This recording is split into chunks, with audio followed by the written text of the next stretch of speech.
بات ہے کہ ہم نے اس کار خیر میں ہم نے حصہ ڈالا اور ہم تو صرف وسیلہ ہیں.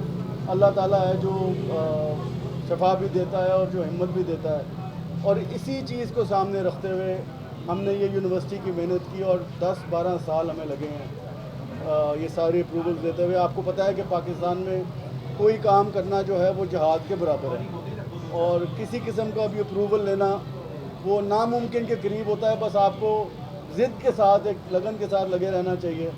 اور اس میں ہماری سی ای او جو ہیں میڈم صباحت, وہ ضروری کام سے آپ کے ریلیٹڈ ملک سے باہر گئی ہوئی ہیں اسی مشن پہ, تو وہ نہیں آ سکیں, لیکن یہ ان کی ان تک محنت تھی جس کی وجہ سے ہم آج اس مقام پہ بیٹھے ہیں کہ ہمیں چارٹر بھی مل گیا اور ہم ایڈمیشنز کر رہے ہیں اپنے پہلے یونیورسٹی کے. آپ کو صرف میں یہ بتا دوں کہ یہ یونیورسٹی نئی نہیں ہے, بیکاز یہ اس جگہ پہ ہے جہاں سے 12-13 سال سے تعلیم کا سلسلہ چل رہا ہے. یہ فلی آرگنائز اسٹرکچر ہے, فلی انٹیگریٹڈ ہے, اس کے اندر ہاسٹل, ساری فیسلٹیز, کیمپس لائف موجود ہے, اور ادھر کے بچوں کو ایک اپرچونٹی مل رہی ہے کہ وہ MBBS اور ڈفرینٹ الائڈ ہیلتھ سائنسز کے بچوں کے ساتھ شانہ بشانہ اسی ماحول میں وہ تعلیم حاصل کریں گے.